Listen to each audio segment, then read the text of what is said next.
Quien se habla a sí mismo espera hablar con Dios un día, pero mientras llegue ese momento habrá que hablar a las criaturas de cada día. Ninguna conversación es más posible que la que se mantiene con uno mismo. Ninguna incomunicación es más frustrante que la que se tiene con nuestro propio abismo, porque es en la imaginación donde comienza toda depresión y donde el hada de la vida breve nos despierta al anochecer después de haber dormido el sueño de la nada todo el día. En uno mismo el oriente canta y el occidente decanta. El oriente avanza más allá de sus límites hasta que la cabeza estalla de dolor como una flor. Estas son palabras mayores.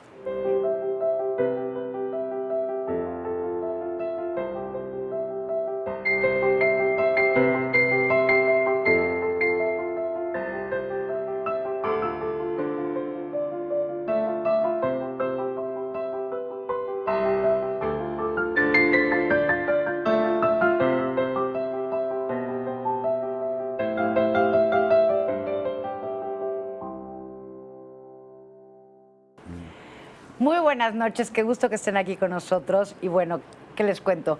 Estamos ya aquí en esta mesa compartiendo con el maestro, con el profesor Homero Aridgis, un gran poeta, pero un gran poeta y muchísimo más de cosas. Pero nos vamos a ir parte por parte. ¿Le parece bien? Bienvenido. Muchas gracias por estar aquí. Encantado de estar con ustedes. Palabras mayores, que Palabras Mayores empezó a escribir desde muy joven. ¿Cómo? ¿Inspirado en qué? Bueno, inspirado en la vida, porque yo empecé a escribir casi desde muy adolescente. Yo era un niño que le gustaba jugar al fútbol, estaba en un pueblo pequeño que se llama Contepec, el cerro era mi campo de juego, las calles eran pues también muy libres, muy seguras, pero como a los 10 años tuve un accidente y estuve a punto de morirme. 3 días estuvo dormido. 3 días se me disparó una escopeta aquí en el estómago y estuve a punto de morirme, me atendieron en un hospital de Toluca, sobreviví, resucité prácticamente los 3 días. Sí, porque 3 días. 3 días. Exacto. Sí, fue un estado Pero la sorpresa debió ser más grande para sus padres que para usted. Sí, me vieron cara de resucitado. Dijeron por qué me morí en la plancha, todo este tipo de cosas. Y precisamente fueron de estas cosas misteriosas que suceden, que uno muere un poco el niño que uno fue y resucita uno nuevo, distinto. Empecé a jugar ajedrez, a escribir.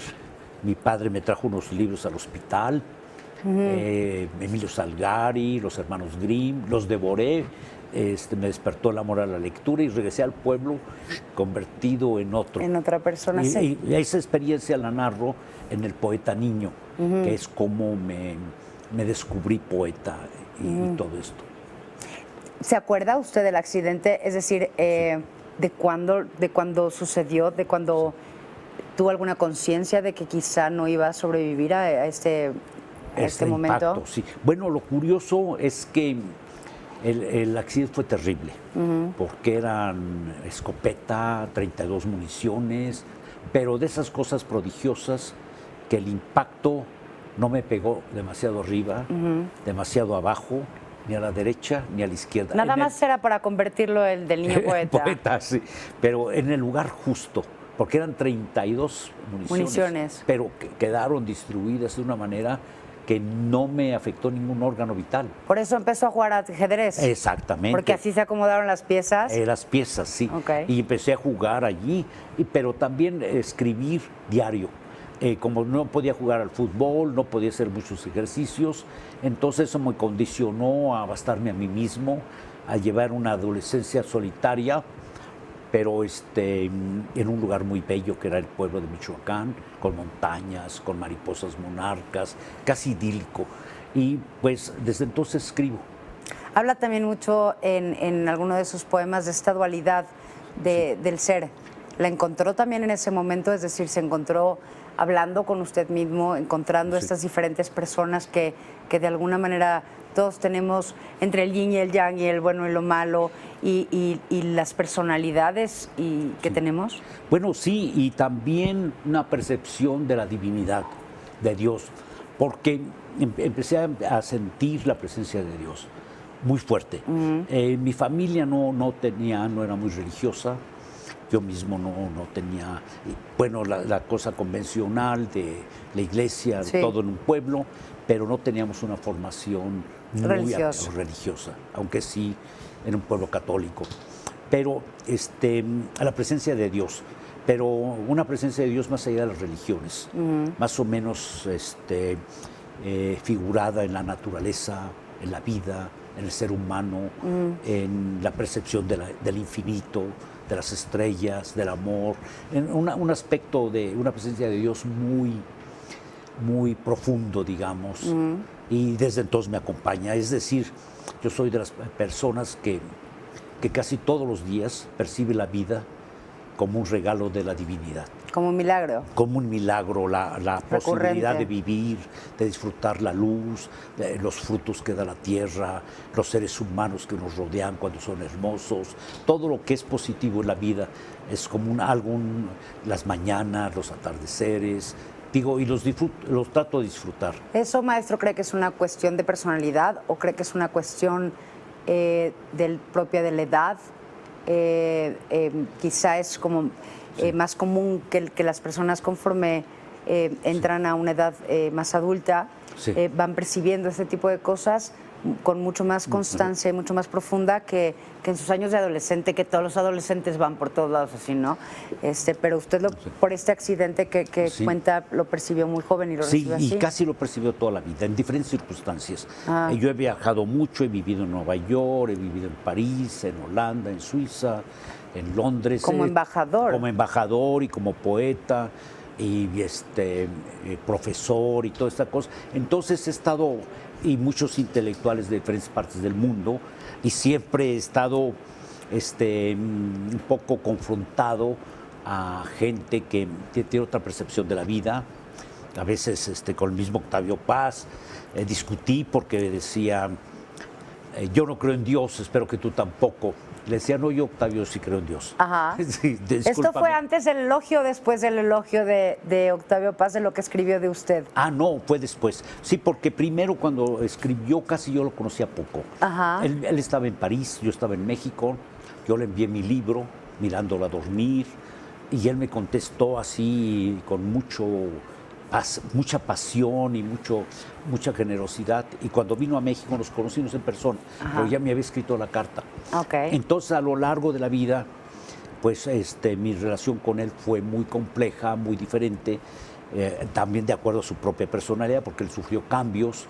Yo lo conocí cuando él se iba a la India de embajador, y luego cuando ya renunció a la embajada por lo de 68, cuando regresó a México, lo fui conociendo en diferentes estados de la vida, y fue muy variable la relación con él. Ha hablado también de esta parte de que recibir un elogio de esta naturaleza del maestro Octavio Paz fue en esta doble parte, bueno y malo. Exactamente, sí, porque yo cuando me elogié le dije, oye, Octavio, porque dijo que era el mejor poeta joven de México. Y le digo, Octavio, me vas a echar de enemigos a todos los poetas jóvenes de México. Y adultos también, porque me imagino que adultos con una gran carrera nunca habían recibido un elogio de esa magnitud y de parte del maestro Paz. Sí, claro, mire, me encontré aún como poetas como Marco Antonio Montes de Oca, que era mucho mayor que yo, como 9, 10 años, y que era uno de los favoritos de Paz. Entonces, recuerdo claramente, yo había publicado Mirándolo a dormir, y él me dice, Homero, tú has escrito un libro que yo me hubiera gustado escribirlo borracho, loco, y luego suicidarme y todo eso, pero tú lo has escrito y nunca te lo perdonaré. Yo traté de ablandarlo, le dije, Marco Antonio, todavía eres muy joven, hay posibilidades que escribas un libro no solo como ese, sino aún mejor. Digo, no es cada quien escribe según puede, y todos los libros son válidos, si son auténticos, si te representan. Dice, no te hagas tonto. Dice, tú escribiste ese libro y desde ahora, en este momento, me voy a dedicar a perseguirte. Porque después de Octavio Paz como poeta, me tocaba venir a mí. Y todavía no me toca mi turno y ya vienes tú. Claro. Entonces dice, te voy a combatir. Y dicho eso, me iban a dar el premio Villaurrutia, iba con los jurados, decirle no se lo den a él. Estaba hasta Francisco Sendejas, que era un poco el que dirigía ese premio, me dijo, oye, ¿qué le hiciste a Marco Antonio? Me dice que por ninguna manera te demos el premio Villaurrutia. Y entonces sí hubo ahí confrontación. Sí, confrontación, y lo gané finalmente. Yo tengo una gran duda, a ver si me ayuda con eso. Son muy pocas notas musicales que existen. Sí. Y las palabras de alguna manera, aunque quizá no en toda su magnitud, todos tenemos acceso a ellos y todos las utilizamos. ¿Por qué algunos tienen esta belleza y esta manera de hilarlas, de unir unas con otras, como con las notas? Sí. Que logran tocar sentimientos y florecer mensajes con lo que hay. Sí, pues es para mí algo muy natural. Para mí la capacidad de hilar tramas, poemas es casi natural. Casi lo escribo sin esfuerzo. Es decir, yo por ejemplo me pasa una cosa curiosa con la música. Soy muy sordo para la música. Pero escucho música todos los días, música clásica especialmente, la escucho todos los días y me gusta. Pero soy incapaz de repetir un tono, una melodía. En cambio, con las palabras las veo y percibo su música. Digo, puedo escribir la música de las palabras sin esfuerzo. Y es curioso, o la música de los colores, los percibo. Pero es algo que yo mismo no es deliberado. Me es muy natural. Yo cuando estuve con Juan José Arreola, que era un gran catador de palabras, un gran maestro, yo tenía 19 años, iba con él y él tenía un don. Cuando los jóvenes les llevaban poemas o cuentos, empezaba a leerlos y desde la primera línea de un poema o el primer verso se daba cuenta que si eso funcionaba. Digo, en ese instante. Ese instante, por la primera frase. Entonces yo me habitué también a que la primera frase de un poema o de un texto tenía que ser contundente. Debía de ser la entrada del mensaje. En lugar de estar deliberando. Y eso también se aprendía mucho en el cine, en la carta de presentación. Sí, que por ejemplo, que muchas, con este poeta Allen Ginsberg, que vino al Festival Internacional de Poesía que yo organicé en Morelia en 81, mandó unos poemas para ser cantados. Y yo los di a traducir a algunos poetas más jóvenes para que los tradujeran al español. Entonces, cuando Ginsberg vio las traducciones, aunque medio hablaba español, decía, esto no sirve. Por sabía, conocía el ritmo. Sí, no, porque decía, sin embargo, después de esto, del otro, dice, en una canción tienes que ser directo. ¿Podemos tomar un respiro, un suspiro? Sí. En esta canción, en esta poesía, y regresamos. Muy bien. Muchas gracias. Gracias. Sí. El Distrito Federal cuenta con más de 400 bibliotecas distribuidas en las diferentes delegaciones. Consulte a la página que se muestra a continuación para encontrar la más cercana a su domicilio.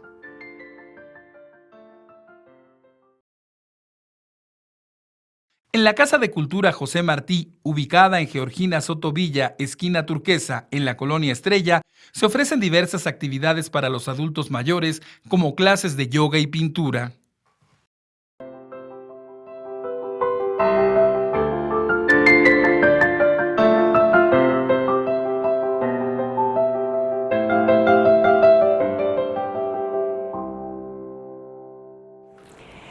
Ya regresamos rápidamente porque hay tantas cosas que platicar y tantas cosas que tienen que escuchar a ustedes porque, bueno, entre tanta palabra que se hila de esta manera hermosísima, uno encuentra muchas veces el consejo, el apoyo y también el reflejo de cómo uno se siente, tanto en la música como en una poesía. Sí. Yo quería preguntarle, maestro, si hay alguna edad para empezar a escribir. Sí, ¿qué pasa con los miedos? De que uno pueda sentarse, porque creo que ha sido uno de mis grandes miedos también. Cuando yo me siento frente a una hoja en blanco, es como estar parado desnudo frente a un espejo.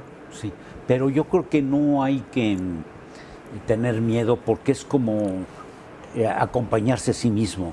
Hay una cosa de Lope de Vega que dice, de mis soledades, a mis soledades voy, de mis soledades vengo, porque para andar conmigo me bastan mis pensamientos.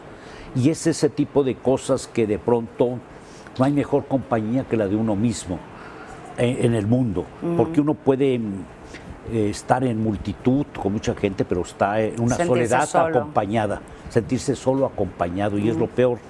Y a veces uno tiene que perder el miedo de ser uno mismo, de estar solo, porque finalmente siempre estaremos solos en nuestras percepciones. Pero no es el mayor temor también, es decir, sí.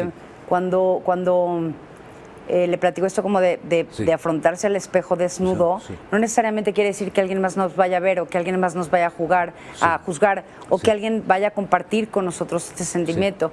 Sin embargo, el hecho de afrontarlo, luego duele. Yo de repente me encuentro con cosas que he escrito de momentos dolorosos, de momentos frustrantes, y duele. Sí, bueno, porque pues fueron momentos dolorosos. Es decir, escribiéndolos o no escribiéndolos fueron dolorosos. Ajá. O como los momentos de alegría, si los escribe uno o no los escribe, pues son así. Es decir, simplemente es una manera de fijarlos para uno mismo contra el olvido, también como una manera de conocerse a uno mismo. Y yo creo que en general muchos gentes en otros países, menos en habla española, curiosamente, ahí tienen la costumbre de llevar un diario. Yo tengo mi hija, mi hija Chloe, que es escritora actualmente, pero desde adolescente llevaba su diario. Llegaba de la escuela, todo lo escribía en su diario. Y era como una manera de mirarse a sí misma y de llevar un registro de lo que pasaba. Y ahora, por ejemplo, pasados los años, esos diarios le ayudan a conocerse cómo fue, cuáles eran los problemas de su adolescencia, los problemas de incomunicación, todo eso estaba allí fijado y va desarrollando su carácter y casi viéndose. Pero es un poco, el diario a veces, o la literatura es como un espejo.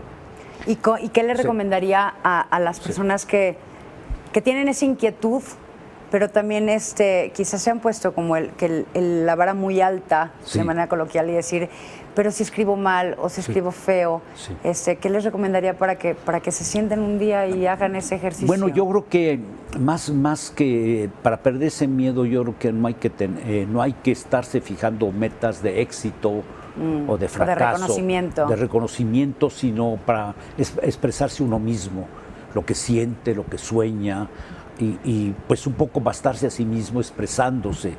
Es decir, después viene ya la corrección de esos sentimientos, de esos pensamientos. Es una cosa muy particular. Creo que todos reaccionamos de manera distinta. Ajá. Hay mucha gente que necesita mucho público. Digo, es como... Y hay otros que no. Que no necesita ni uno, claro. Yo como era un adolescente solitario en un pueblo donde nadie leía, claro. Y yo escribía casi a escondidas porque nadie se fijaba si escribía o no o qué estaba haciendo. Entonces, pues sabía que estaba escribiendo para ningún Nada público. más para usted, sí. Hasta que un hermano descubrió, oye, mi hermano Homero escribe poemas y tiene cuadernos y tiene esta cosa. Y yo casi me dio vergüenza que me hubiera descubierto. ¿Tendrá que ver algo también con el legado y con la esencia del nombre, de su nombre? Bueno, el legado de mi nombre fue un gran peso para mí, pero también una alegría, porque entre los grandes libros que yo leí en mi adolescencia estaba la Odisea. Y este era el más grande libro de aventuras que se ha escrito en el mundo. Sí. Y me fascinaba. Entonces, pero yo tenía el complejo, decía, bueno, para llamarme Homero verdaderamente, debo ser ciego. Digo yo, pero yo no quiero ser ciego. Claro. Me fascina la luz, me encanta ver los colores, toda esta maravilla que son los ojos, que decía, hasta había frases que decían, los ojos son la ventana del alma. Por los ojos entra la vida, por los ojos entra el amor, todo eso decía ser ciego, qué horrible. Claro. Y me pasó cuando conocí a Borges, Ajá. que era ciego. Sí. Entonces uno de los grandes desafíos que yo sentí, lo trajimos a Morelia en 1981 al Festival Internacional de Poesía, ya estaba ciego. Entonces tuve dos percepciones de él como ciego. Entramos a un hotel que se llamaba Villa Montaña y me dice, este hotel debe ser muy hermoso. Y le digo, ¿por qué Borges lo dice si no puede verlo? Dice, sí, porque lo huelo, dice, porque huele a rosas. Y luego otra cosa, me dice, oiga, descríbame una mariposa monarca. Y yo le dije, oiga, me lo pone muy difícil describir una mariposa monarca a un ciego. Pues es esto, otro. Pero estaba así como tratando de imaginarlo, claro. Entonces me sentí que estaba en un acto poético, describiendo una mariposa monarca a un ciego. Y luego le presenté un poeta irlandés que después ganó el premio Nobel, que se llamaba Seamus Heaney, que en ese tiempo era joven. Entonces, cuando le dije, Borges, Seamus Heaney, viene de Dublín y todo, le acarició las manos, Borges, y le dice, poeta irlandés. Lo reconoció como por el tipo de piel. Por la piel, las manos, y le empezó a acariciar las manos. Y Seamus Heaney decía, la primera vez en mi vida que alguien me conoce tocándome las manos. Pero no es un poco lo que platicaba, maestro, de cuando usted sufre este accidente, que de alguna manera se transformó y su vista dejó de ser la vista como un sentido de los que contamos la mayoría de los seres humanos con esta fortuna, pero que no la desarrollamos y que no vemos y que no admiramos sus colores y que no apreciamos la luz y que no nos damos cuenta de lo que nos rodea. Y es a partir de ahí que llega este amor por el ambiente, por la ecología, sí, claro, por el mundo. Sí, descubrí que no hay nada más bello en la vida que la naturaleza. La belleza de los árboles, la belleza de una montaña, de un río, de un llano, de un animal, la percepción de ver a los ojos a veces un animal. Yo pienso que si uno viera a los ojos a un animal no lo mataría, porque allí hay una comunicación extrasensorial. Porque podría ver a través de sus ventanas. De sus ventanas y yo creo, por ejemplo, ese tipo de relación con los animales, con las plantas, con los árboles, es una maravilla. Y yo pues amo los árboles. Realmente yo los amo. Sabemos de este amor que tiene por la naturaleza y además de lo que ha hecho por el ambiente, formando a este grupo de los 100. Y nos tomamos la libertad de invitar también a un ambientalista que es Tomás Severino Ortega para que comparta este espacio con nosotros. Vamos a verlo, lo invitamos. Gracias. Tomás Severino es licenciado en Relaciones Internacionales por la Universidad Autónoma de Centroamérica. Es egresado del posgrado en Relaciones Internacionales por la Facultad de Ciencias Políticas y Sociales de la Universidad Nacional Autónoma de México. Cuenta con un diplomado en Gestión Ambiental por la CEJA Universidad Allianz. Es consultor de UNICEF y NUMA, entre otros. Es director de Cultura Ecológica AC desde 1999. Bueno. Regresamos rápidamente porque tenemos tanto de qué platicar y para variar, siempre que ustedes no nos están escuchando hay mucho que decir, pero se los vamos a compartir, porque ya está con nosotros Tomás Severino Ortega. Muchas gracias por acompañarnos. Mucho gusto estar aquí. Al contrario. Conocerte a ti y conocer al gran maestro Aristide, que nos está compartiendo todo este gusto por este sentir más que nada, porque de alguna manera hemos tratado, creo yo, también a partir del gran esfuerzo que ha hecho usted, de concientizar lo importante que es el ambiente y que pues nosotros somos como sus huéspedes, no al contrario, del mundo. Sí. Pero ¿cuántos podemos realmente disfrutarlo y reconocerlo y cuidarlo? Esa es la pregunta, pues no es para todos, ¿no? Algunos la están pasando incluso muy mal, de hecho, ¿no? Y ahí, por ejemplo, el segmento de la tercera edad, los adultos mayores, pues tienen, bueno, mucho que aportar, no solo por la experiencia, el conocimiento, la conservación, la construcción de la memoria, sino, pues además son un público central, por ejemplo, en temas como vulnerabilidad y cambio climático, ¿no? Cómo podemos incluso hacerlos parte no solo de una estrategia, sino que ellos sean los mismos generadores de esta estrategia, ¿no? Es como muy central. Son muy vulnerables a la contaminación, por ejemplo. Curiosamente se dice que los bebés, los niños pequeños y las personas adultos mayores son muy vulnerables a la contaminación. Mucha gente hasta se muere por esta exposición a la contaminación. Pero ¿qué es lo que pasa? De alguna manera siempre es esta como referencia al adulto mayor justo y a los niños. Como que son ambas poblaciones los más vulnerables. Sin embargo, los adultos mayores ya llegaron a este punto en donde conscientemente, porque yo creo que también los niños, son los grandes defensores y admiradores de la naturaleza y del ambiente. Sí. ¿Qué hacemos para que los primeros, los que están comenzando la Los vida, primeros y los últimos. tengan esta conciencia de defender este mundo, Sí. de cambiarlo, de un poco remendar Sí. lo que en las generaciones intermedias hemos perdido pues quizá por la comodidad de que estaba todo bien. Sí, toda Porque la yo mano. todavía, de verdad, es que en mi generación, yo me acuerdo que en esta ciudad, por lo menos en la Ciudad de México, no había ni siquiera un cambio de clima, Sí. de temporada, Sí. de estación del año. Sí, sí. Teníamos un clima bastante parejo. Sí, muy durante todo el hermoso, año, muy ¿verdad? espléndido. Ajá. Sí. ¿Cómo hacemos? ¿Cómo podemos concientizar de manera que no sea una cuestión de elección Sí. o de obligación, Sí. sino más bien de enamorarlos? Sí. Sí, ¿Qué yo creo podemos que la correspondencia o la obligación, por ejemplo, yo creo que los niños tienen la percepción de que están llegando al mundo y que un poco la tierra les pertenece, todo lo que ven va a ser suyo alguna vez, y los ancianos, los de la tercera edad, tienen la percepción que tienen la obligación de heredar el mundo como ellos lo conocieron. Y es una gran responsabilidad dejar a las próximas generaciones Con el un mundo mundo que bien. ellos vivieron. Y eso es la gran frustración que nosotros tenemos. ¿Cómo vamos a dejar un ideal? Por ejemplo, el paraíso terrestre, el mundo de los animales, cuando de pronto estos niños van a conocer muchos animales solo en fotografía Sí, o en claro, zoológicos. claro. Los es animales muy están triste, y desapareciendo. hasta Y esa es plantas. yo creo que una urgencia de defender el mundo, de preservar el mundo a las generaciones futuras, a los niños. Esa, por ejemplo, solía hace un poco de tiempo una estadística que tenía la Procuraduría Ambiental y del Ordenamiento Territorial del Distrito Federal, Sí. que es la instancia que defiende los derechos y obligaciones ambientales.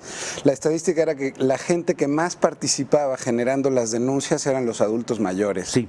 ¿No? Sí. O sea, justamente también tiene que ver con esto de cómo hacer todo lo posible antes de cuando aún se puede para transmitir Sí. la experiencia y dejar esto pues en mejores condiciones, ¿no? No, y luego hay esta cosa de que el adulto mayor, bueno, ya está más allá de los hijos y está enfrentándose a los nietos o las nietas.